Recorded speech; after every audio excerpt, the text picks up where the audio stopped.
PSL में भी इन लोगों की परफॉर्मेंस के अगेंस्ट गवर्नमेंट को किसने उसको बनाया, उसका कोई नाम पता उसके ऊपर नहीं लिखा हुआ था जी। जैसे तो पाकिस्तान के साथ इमरान खान का बड़ा पुराना ताल्लुक है, घटियापन है, किसी को भी नहीं पता, इसीलिए केस चल रहा है इस टाइम कोर्ट के अंदर। Once a cheater always a cheater. दुखियारी लिखकर भेज तो दी है और ये पहले मीडिया को भी दे दी थी सर, मेरे लोग इनकार है।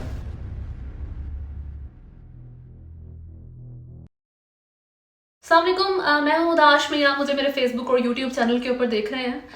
पाकिस्तान में recent turn off events every day की बल्कि जो न्यूज़ होती हैं वो होती हैं, कोर्ट होती है, कोई समाअत हो रही होती है, फिर उसका डिसीजन होता है, नेक्स्ट डेट दे दी जाती है, या इलेक्शंस है, इलेक्शन कैंपेन है, उसके अंदर मसले चल रहे हैं और कोई ना कोई पार्टी का कोई ना कोई एक बंदा जो है ना बीच में से किसी ना किसी इंजस्ट और किसी ना किसी मसले को लेकर रो रहा होता है। बस ये एवरी डे ना इसी तरह की मोर और लेस खबरें हैं। बहरहाल अभी जो है एक इमरान खान साहब की जो अडयाला जेल में समाअत होनी थी साइफर केस की, वो हो गई है और इमरान खान ने जो 7 सफ़हात पर मुश्तमिल बड़ा एक लव लेटर सा जो चीफ जस्टिस ऑफ पाकिस्तान के लिए लिखा था, वो उसका रिप्लाई भी आ गया सुप्रीम कोर्ट की तरफ से। बाकी पीसीबी जो है हमारी माशाल्लाह से मजाल है, कभी उसका नाम ले बंदा और फ़ख्र की कोई उसके अंदर बात करनी हो, नहीं ऐसा कभी नहीं होता। कोई ना कोई उन्होंने कमाल किया होता है जिसके बारे में बंदे को बात करनी पड़ जाती है, अगर ना भी करनी हो तो उसकी सारी चीज़ों के बारे में हम बात करेंगे। उससे पहले अगर आपने चैनल को सब्सक्राइब एंड फॉलो नहीं किया हुआ तो ज़रूर करें। अभी जो इमरान खान साहब ने 7 सफ़हात पर मुश्तमिल एक लेटर लिखा था चीफ जस्टिस के लिए, उसमें उन्होंने अपनी जो भी मसले फेस करने पड़ रहे हैं इस टाइम पीटीआई को, उनके बारे में बड़ी डिटेल्ड लिखा था और उसके अंदर उन्होंने बताया था कि किस तरह चीफ जस्टिस सुप्रीम कोर्ट की जो है मुदाखलत के बगैर इस टाइम पीटीआई लिटरली सर्वाइव नहीं कर सकेगी इलेक्शंस को। वो उन्होंने बेसिकली उसके अंदर बात की थी और जो उसका रिप्लाई आया है, मुझे नहीं पता इमरान खान साहब क्या एक्सपेक्ट कर रहे थे कि क्या रिप्लाई आएगा, लेकिन आई एम श्योर ये नहीं एक्सपेक्ट कर रहे थे। उन्होंने जो है ये सवाए सिर्फ ये नहीं कि उन्होंने इसके बारे में एक एग्रीमेंट नहीं एग्री नहीं किया, उन्होंने कोई ख़ास हेल्प कोई सुप्रीम कोर्ट की तरफ से शोर नहीं कराई गई,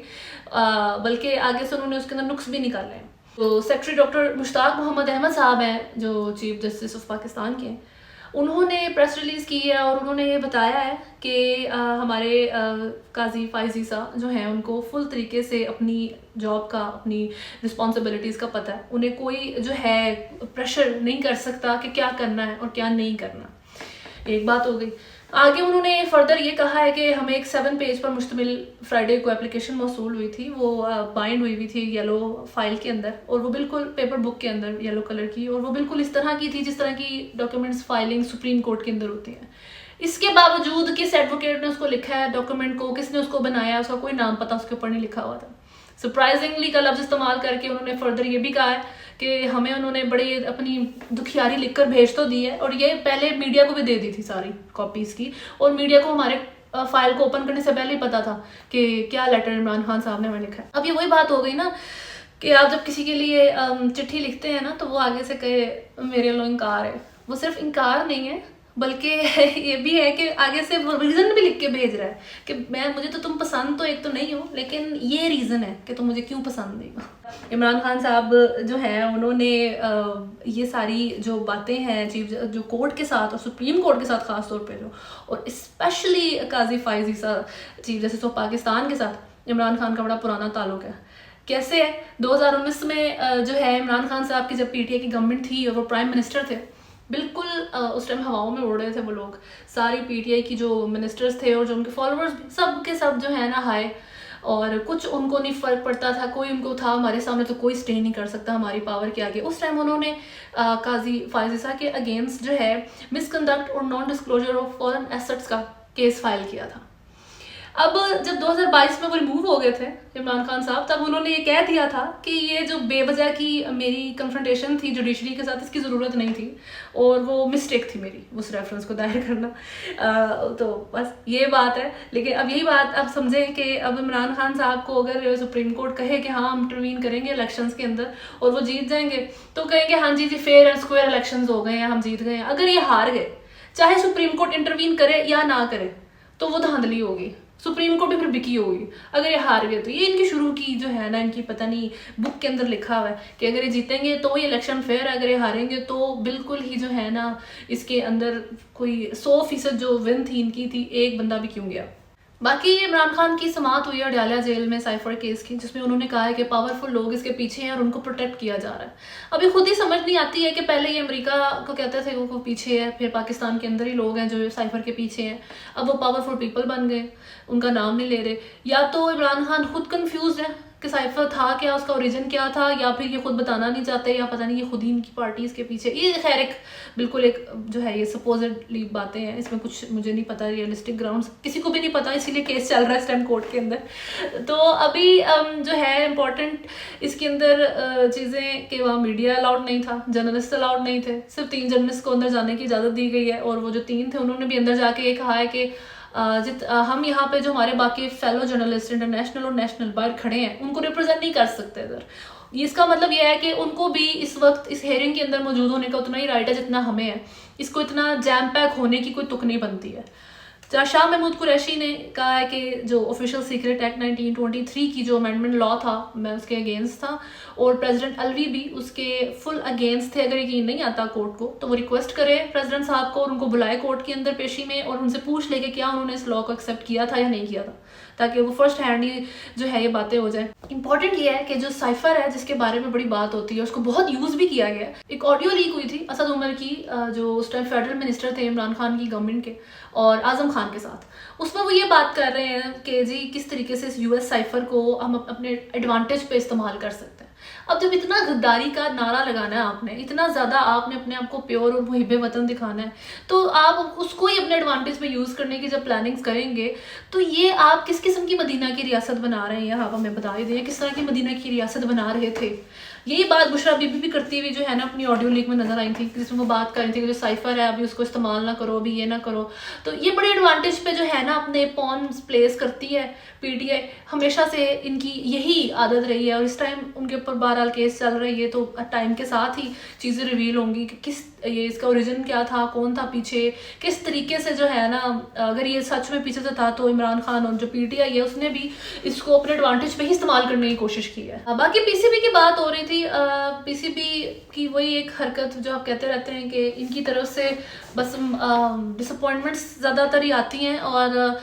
वहाब रियाज को जो है यहाँ पर चीफ सेलेक्टर बनाया गया है। चीफ वहाब रियाज एक खुद भी प्लेयर है, लेकिन अगर आप कहें कि एक बहुत अच्छी वो चॉइस है चीफ सेलेक्टर की तो मेरा नहीं ख्याल है। लेकिन अभी बात इस बारे में नहीं हो रही है, उनको तो सिलेक्ट हुए बड़े दिन हो गए, वो बड़ी प्रेस कॉन्फ्रेंस भी कर चुके हैं अभी उसके बाद से अपनी पोजीशन होल्ड करते हुए। बात अभी ये हो रही है कि जो हमारे साबिक क्रिकेटर सलमान बट हैं उनको बतौर कंसल्टेंसी रखा गया, और उसके ऊपर जो है हालांकि सलमान बट साहब कौन है, ये मैच फिक्सिंग के पकड़े गए, उसमें रंगे हाथों पकड़े गए, उसमें इनको बैन लगा, उसमें इनकी जो है करियर ख़त्म हुआ, और कोई इसमें जो है ना इस तरह की बात नहीं है कि इनको फंसाया गया था। अब उन्हीं ऐसे ही बंदे को जब आप कंसल्टेंसी के तौर पर अपनी एक पोजीशन देंगे बोर्ड के अंदर, तो मुझे नहीं समझ आती कि पीसीबी की क्रेडिबिलिटी इस सारी चीज़ के अंदर है क्या। इसी तरीके से जो मोहम्मद आमिर उनके साथ भी सेम है, उनकी आप टैलेंट निकाल दें थोड़ी देर के लिए, टैलेंट हर चीज़ नहीं होता। अगर टैलेंट ही सब कुछ होता तो बहुत सारे लोग जिनके ऊपर गद्दारी के केसेस चल रहे होते हैं ना, वो बड़े ब्रिलियंट माइंड के लोग होते हैं, लेकिन वो ईवल होते हैं। तो उनसे अच्छाई की तवक्को रखना बिल्कुल ऐसा ही है कि जैसे आप एक्सपेक्ट करें कि मैं वेजिटेरियन हूँ तो शेर मुझे खाएगा नहीं, ये चीज़ें नहीं होनी चाहिए। मोहम्मद आमिर की बॉलिंग की तारीफ कर करके उनको टीवी पे बिठाई रखते हैं, वो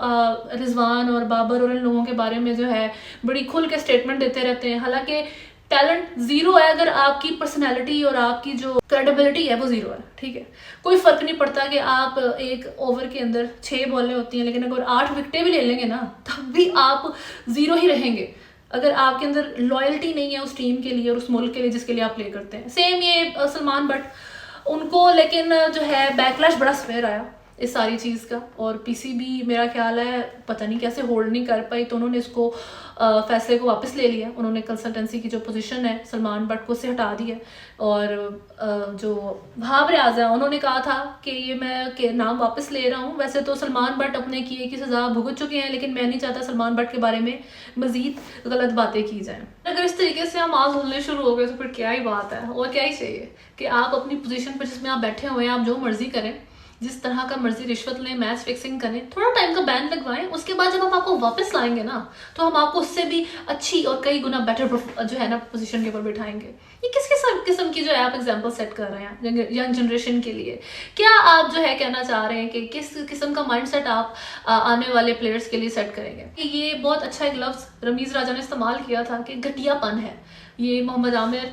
जैसे लोग जब आप टीवी पर बिठाते हैं गेस्ट और उनकी स्टेटमेंट्स को आप वैल्यू देते हैं, उनसे आप फीडबैक मांगते हैं इस करंट स्क्वाड की परफॉर्मेंस के लिए, तो ऐसे लोगों को स्क्रीन टाइम देना ही घटियापन है। ये अलाउड ही नहीं होना चाहिए कि ये स्टेटमेंट दें। ये अलाउड नहीं होना चाहिए कि इनकी स्टेटमेंट्स पूरे मुल्क में भी राउंड करें, फिर हमारी टीम के दिमागों के अंदर जाके भी बैठे। ये ब्लैक शीप बन गए हुए हैं हमारे क्रिकेट की दुनिया के, पाकिस्तान के। आप इनके जितने मर्जी फैन हैं, आप इनके फैन रहें, आप इनकी जो पुराना जो टैलेंट इन्होंने खुद अपने हाथों से जाया किया, पाकिस्तान ने नहीं किया। पीसीबी और इन सब के बारे में बड़ी बात होती है कि अच्छे लोगों को आगे नहीं आने दिया जाता, बहुत सारे प्लेयर्स डिजर्व करते हैं लेकिन वो स्क्वाड में नहीं एंटर हो पाते। ये बातें होती रहेंगी और होती हैं, लेकिन ये वो लोग हैं जिनको चांस दिया गया था लोगों की तरफ से भी और पीसीबी की तरफ से। फैंस ने भी इनको इज्जत दी है, जगह दी है, लेकिन इन्होंने उसका क्या किया है ये आप अपने आप से खुद क्वेश्चन करें। तो इनका फैन होने में कोई बुराई नहीं है उस परफॉर्मेंस के ऊपर बेस्ड जो पहले दे चुके हैं, लेकिन ये अपने दिमागों से हम सबको फैन के तौर पे, क्रिकेट के व्यूअर के तौर पे निकाल देना चाहिए कि आप इन फ्यूचर में कहीं भी परफॉर्म करने देंगे या आपको देना चाहिए। मैं तो पीएसएल में भी इन लोगों की परफॉर्मेंस के अगेंस्ट हूँ, सीधी सी जो बात है। जब आप अपने जिस मुल्क की शर्ट पहन के आप खेल रहे हैं, जहाँ से आप अर्न कर रहे हैं, जब आप उसी के साथ सिंसेयर नहीं है तो फिर जो है ना आप किसी तरह की जो है ना भरोसे के लायक नहीं है। बड़ी स्टेटमेंट जो है ना कोर्ट चलती है ना कि once a cheater always a cheater, तो उसको अप्लाई हर जगह पे करें। अभी जो वहाब रियाज है उन्होंने ही कहा है कि मैंने जो है क्रिकेट बोर्ड